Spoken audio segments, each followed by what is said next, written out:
location. Axis was very, very good at it.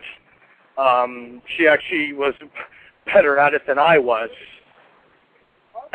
And they have a massive amount of dolphins there, and they are creating a lot of them because they are the super soldier side for what could very well become like a more underwater sea battle.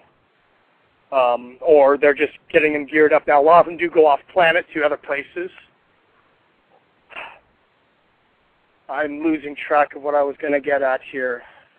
Oh, okay. Oh, the dolphins in the tank that you guys were connecting with and testing with.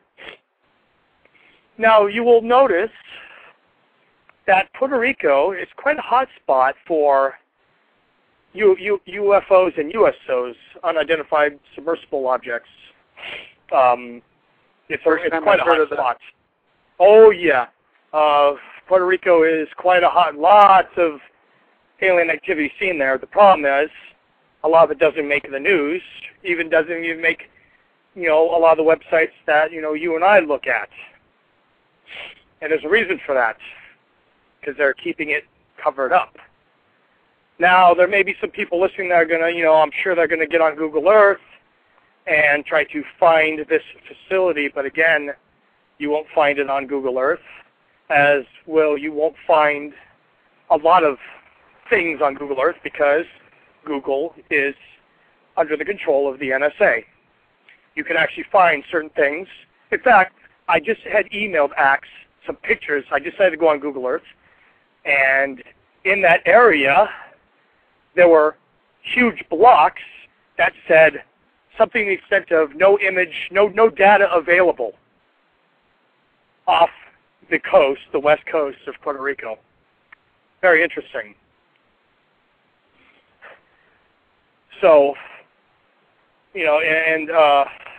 I'm in contact with two people that were former naval intelligence that had their own experiences with that. And not to get off track, but I just had another person who was with naval intelligence contact me and gave me an update on what's happening with the Stargate portal at the Gulf of Aden.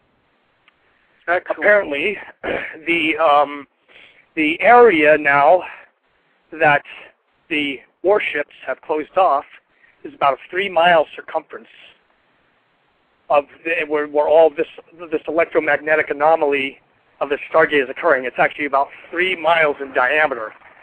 Is it closed, perhaps? It's huge. No. It's they have the perimeter much bigger that they have closed off, but then they have warships. They have an inner circle that's specifically around this portal, this anomaly that's occurring. Okay, so Project Seagate. There's a lot that I could tell, but even an hour isn't enough. So let me just get at this one.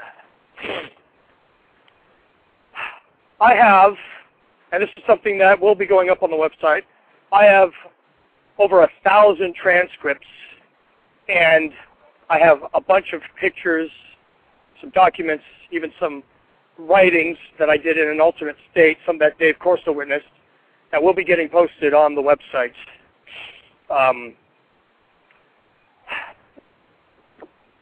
There's a lot that I don't remember, and I could tell you about all the strange occurrences that happened to me since then. But one thing very specifically that the viewers need to know, and this has been verified through Axe, at some point in 2005, I had done what is known as an unauthorized travel. I had gone without permission, without orders. I had gone through the Seagate solely on my own. Never was that done. Axe always had to be there. Axe also, I have to say, Axe was a fellow traveler as well. And on top of that, we also did side operations. We did do some black ops in Venezuela at that time with a couple of other people that I know.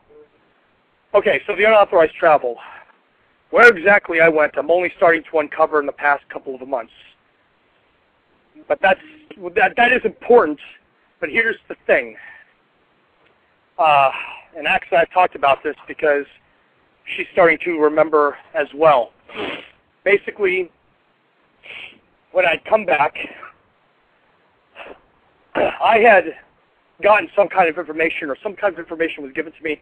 I had been contacted by someone or some beings or something. I don't know. And I went against, I don't know how this happened, because from everything I was told, I was completely devoted and gung-ho for the project and had no level of consciousness or care for human life. But apparently, these beings were aware of something deeper within me that I wasn't aware of. So when I went there, they gave me something. Now, I say give, but it wasn't anything physical. They put something into my head.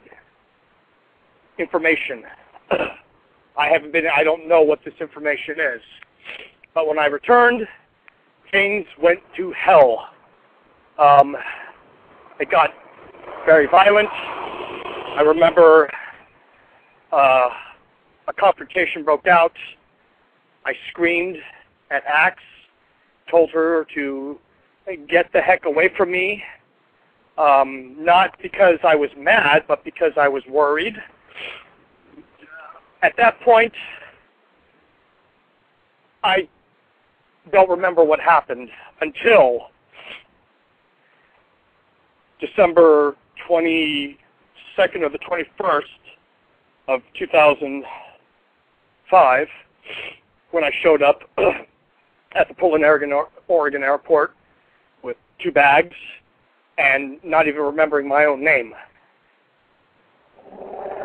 All I had on my persons was a wallet with a couple of pictures and a cell phone that didn't work. That's when what I'm kind of calling my second life really began. Wow. And that's today, here you are.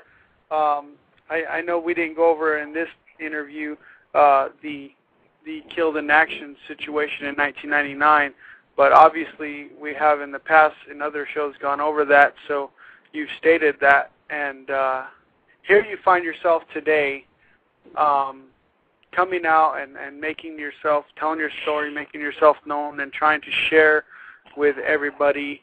Meanwhile, everybody in the chat room here is saying that they love you so much and they stand behind you. And I just had a question for you as to how do you survive? How do you feed yourself? How do you take care of yourself? I mean, I know you were trained at a young age, but that doesn't put a roof over your head. So what exactly do you have to do at this point to have the abilities to have the computer and everything that you have to get your story out? In the latter part of 2006, I found myself at a hospital where, when I woke up, I was about 50 pounds underweight. They had, a saline solution in me, and it was in a psychiatric ward at a hospital. From that point, I had pretty much given up all hope of a life. I didn't care what happened to me, but I just knew that I needed to be away from my family for their safety. And at this point, all the things that were happening to me, I just thought that I was going crazy. It's not normal for someone to be walking down the street fully conscious and aware, and then waking up 2 or 3 days later in another city and not having any memory. It really was bothering me. So I met I had this guy come to me through the help of some people close to me.